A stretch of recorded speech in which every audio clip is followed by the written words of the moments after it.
Richard, thank you for finding the time for this brief interview. It's a quite demanding rally up until this moment, not only on the tarmac, on the conditions on the stages, but also the climate conditions this year. So, right now we're at the start of Saturday. Only 2 stages are complete until this moment. If you could sum up until this point the rally for the team, what would you say? Okay, really tough, tougher than normal, I guess, in the fact of weather conditions. Really hot. This is a big extreme test for everybody, but also the roughness of the roads, especially on the first day, really tough. Obviously, everybody came in with really not so much experience on the Hankook tyre in this condition. This was always going to be the biggest test for them. And we have seen a number of punctures across the field, so there was a lot of unknowns that we had to get used to, but I guess this is what Acropolis is famous for. I think otherwise our performance, obviously a real shame for Josh to get a puncture so early, like what happened to Martins in Portugal, and then you really lose the enthusiasm from the first corner. 3Ks in. It's really hard to get it back, and then to get a second delamination on the last stage of the loop again, dropped into a position 3 minutes off the lead, hard at that point. This morning made a mistake himself, which he admits to, but sadly the consequence of that broken drive shaft was quite big as well. So it's been a tough one for Josh on a rally where I think he thought he could probably get a strong result. Mm-hmm. Gregoire yesterday had a fairly sensible approach, try and stay out of trouble and see where he got to, which I have no issue with that. I think you always have to keep in the back of your mind, though, that if you're prepared to drop big amounts of time in the hope that other people have issues, then at some point you will find yourself in a position like he has this morning, where the guys from behind come back quicker, the ones that have had issues. So that strategy works for about a day, and then you have to be prepared to turn the pace up to stay where you are. Sadly, he had a small handbrake issue this morning, which is affecting him quite a lot, but he should be able to stay in front, I think, of Taka by lunchtime. Mm-hmm. But this afternoon will be a challenge for him, so it'll be interesting to see how he can react to that, because we wouldn't want him to fall below 5th. He's got to that position, we want him to try and stay there. But that will be a big challenge with the guys behind, and 100 kilometres tomorrow, so let's see. Martins, I think he was having a good day again. Sadly, a puncture. Did the right thing to continue to the end with no real, with the time loss being way less than stopping and changing. And although it was a puncture, he was still in good frame of mind, good spirits. Sadly, let's say a fluid issue again, like Sammy, which is not really the fault of the team or him, has put him out of the rally, which is really frustrating. We had to change some fairly major components last night, but back again this morning. Sadly, Toyota decided not to run Sammy, so we ended up opening the road. Mm-hmm. Very difficult for him on some of the stages. First stage actually his pace was good. Second one there was so much cleaning it was very difficult. So again, I think this afternoon we look to see how he gets on, but again it's hard for him. He's had some difficult rallies so far in this short period of time, but we have to look at the positives within those rallies and not the overall picture. And the lessons learned from those? Yeah, it's about keeping the motivation in, and it's hard for them guys. Mm-hmm. They want to come and prove a point, and the rally world is hard because you spend all this effort finding the money to go and do this, and then you have some bad results. It can often reflect the story that is the reality is not the same as reflected in the media, so that can be difficult. Okay, let's focus a little bit on Greg, who currently is 5th. That's a fairly solid result until this moment. It's based, as you said, on the approach, the rally. I'm willing to lose some chunks of time and let's say wait others to have problems.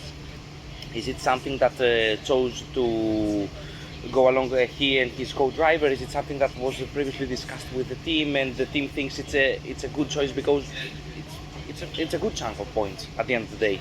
I think it's a strategy he wanted to do. Mm-hmm. Again, I don't have an issue with that. He had a couple of tough results, so trying to get a good finish is good for his mentality and his confidence.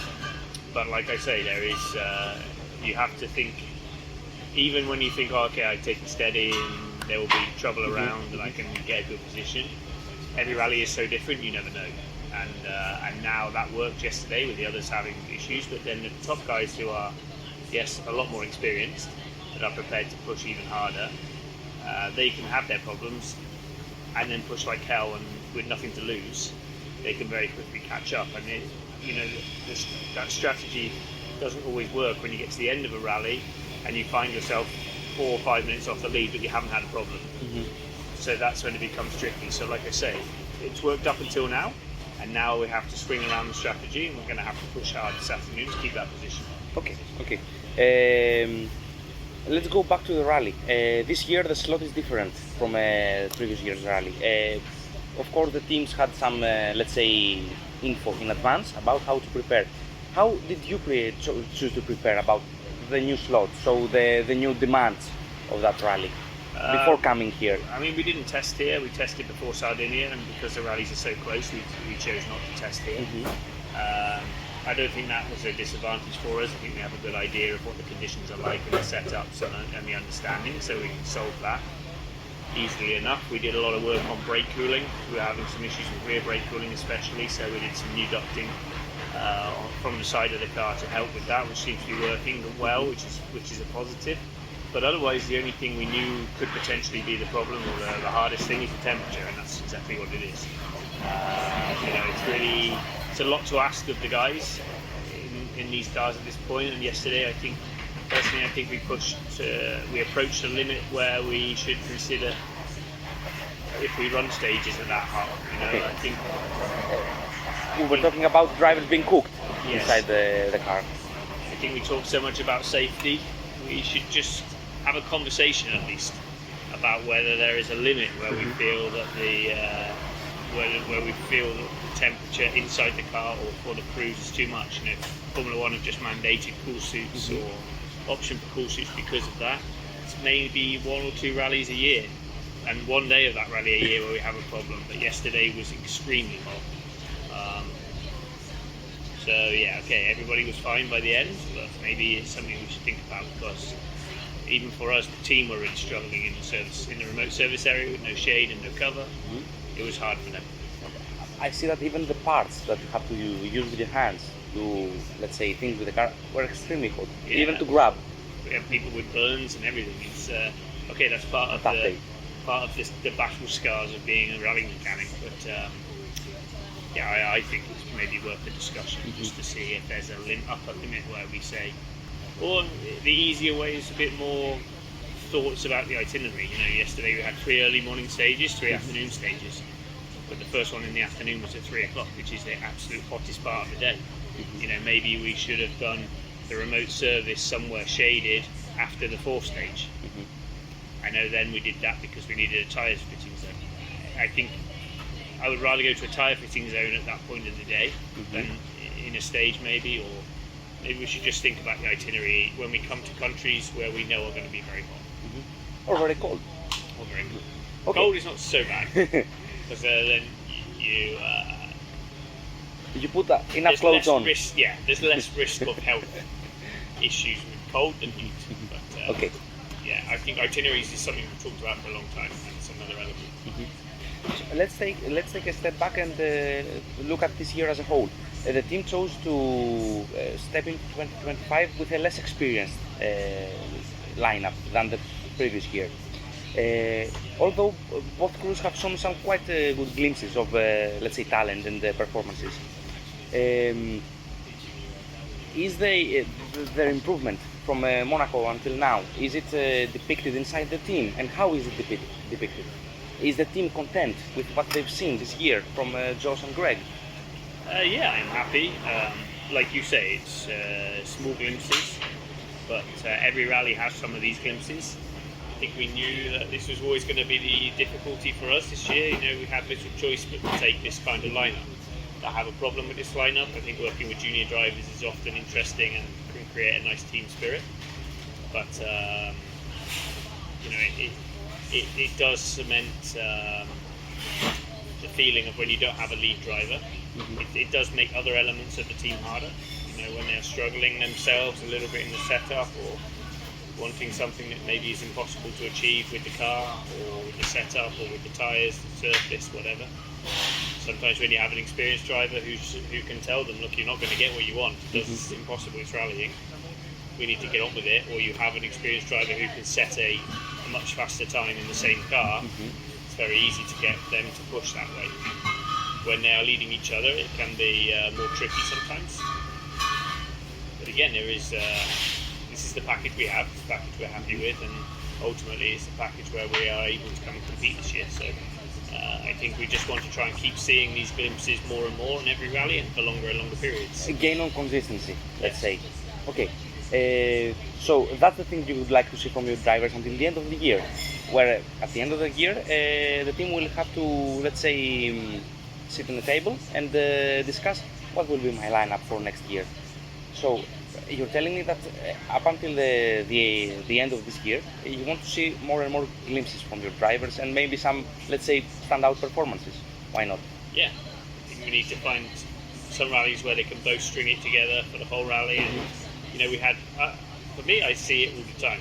You have the first few rallies in the year where they have that open mentality, no pressure, no stress. They're going in, they want to drive as fast as they can but be sensible. Both did that, both got some good results. Then we get back to where they're more familiar, Portugal onwards, and they go there thinking, well, I know this rally well, I can be faster. And you see some small mistakes. Then it starts to affect the confidence, and then you get later in the season and they're struggling to get back into a rhythm. You've seen it all before, lots of times. So now it's going into this second half of the year, towards the end of the year, you need to just get that consistency back again. And, apply the lessons. Yeah, and see some results in. 5th, 6th is a great result for me. That's really good. And you compare the lineup of the competition and the experience of the competition. 5th to 6th is what we would hope to see. Okay, fair enough. Is the team, let's say, at the same time looking at the Rally 2 class for promising talent? Because we've seen this year the battle is quite harsh there. There are many, let's say, talented groups with fairly good results. Yeah, I mean, we're always looking. I think it's hard for us at the moment. Fiesta is still very competitive. We've seen that in European Championship. We've seen it in glimpses in the World Championship with people like Romet and Pierre who are probably, without being disrespectful, not in the top element at the moment. We've seen it still more than competitive in national championships. But in terms of the younger talent in WRC2 going into WRC, a difficulty for us is we're always trying to push to remain in WRC and to run a junior team and find budget to run that as well is also difficult. So obviously this year we've been concentrating on Romet, which has gone well. He's doing very well in IPA at the moment, considering never been there before. So I think we will keep an eye on him to see what happens. But it's a difficult compromise of finding between running juniors and the very top juniors. Oliver has strong links with Toyota, obviously, and there's many rumours he will do some rallies in Rally 1 car. Gus has been with us numerous times, but is very settled within Skoda. So some of the top guys are maybe not the type of guys that would want to come into the team as we are at the moment. Obviously, we would like to do a new car, but we still need some more time with the regulations to understand and the budgets and things like this. So. Yeah, it's certainly something we know we need to keep an eye on. We have a good relationship with Romet. He looks like he has some promise, but then we have Martins and we have Josh and Greg as well. So we already kind of have a number of juniors. It's where do we concentrate our ability at the moment. For me, it's probably pushing the top guys that we Rally 1 to try and do more and more. And obviously the other one in ERC is that we want to support John a lot. We want to prove the car there as well, get a lot more coverage. And he's done well. So again, Rome next weekend, hopefully we can see some good improvements there. Okay, you mentioned something that I would like to discuss, the new, let's say, rules for 2027. What is your personal take on this matter? Is it something that you think will help the team? Did that change? Or will create, let's say, further constraints up the road? Because we're talking about a quite big overhaul. Yeah, I think there will be some challenges along the way in terms of developing and preparing a car, but I think the long-term vision and strategy is the correct one. Space frame is really the only way because so many manufacturers go their own route with everything and nobody is really lining up. We don't know the production cycles of cars from manufacturers, that they're stable for long enough, and we don't know that engines are stable for long enough, and there could be all these kind of things of creating a car and then not being able to get the bits. So this space frame and this freedom that we have, the silhouette body concept is all kind of very good and what the manufacturers want and see as a correct way. There's still a few areas we want more clarity on. Flexibility of engines that we can use and how we use them. Cost, we are still concerned about the cost and being able to reach that cost cap. And for me personally, are these cars strong enough to be the world rally car class? I don't know, but I also think that it's probably time that we need to step back from Rally 1 because it's very difficult to increase the numbers above what we have now, and we know that it's very difficult for at least 2 of the manufacturers that are here to continue at the level we're at. So we do need a bit of a reset and a bring back down again, which is what these rules will help achieve. So I think the vision is going in the right direction. The implementation will certainly have some challenges. But I think, it's a group effort to make it right. So hopefully we can find some positives. Has the work already started back home on let's say drafting on the new rules? Yes, we've studied and looking, but nothing more than that. Okay. And last, a more let's say hypothetical question. Let's say that next year you had a third car, full-time third car, and you had the ability to, let's say, attract any driver who is taking part on WRC at the moment. Who would you hypothetically choose and why? Good question. In a third car. In a third. The positions of Josh and Greg are secured, let's say. A third car. Can I have 2 drivers in the same car? 2 part-time seasons. Yeah. Yes. I think I would have tests. I'd like to see how much more he can do. But I would love to have a driver such as a Loeb or someone with really all good experience and could help. These guys don't need a lot of tuition, but I think just having someone that they can look up to is massive. When we had Loeb for those 4 rallies, I think what he taught people like Adrian during those 4 rallies was great. And you can never underestimate the ability to just a few people to see a couple of things, and then they're like, "Wow, okay, this is what we need to do." It was already there, but I hadn't seen it. Yes. From a proven driver, let's say. Like I like golf. I'm not very good at golf, but I like it. Yeah. And then you go have a lesson, or you go watch a professional, and you're watching a professional do something you're trying to get right, and then you look and you see. The one in golf for me is always how far they can hit it, but how relaxed it looks. The swing is just super efficient and relaxed, and it goes miles.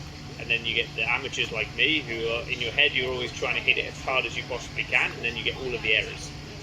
And this is the type of thing that you can only learn from trying to be a professional, but learning from another professional. So it's very difficult for me to give them driving advice because I'm not driving. But if you have somebody within the team that really knows how to do it, as an advisor to give a few tips, this would be great. Okay. And this sums up all the questions. Thank you for the time. No problem.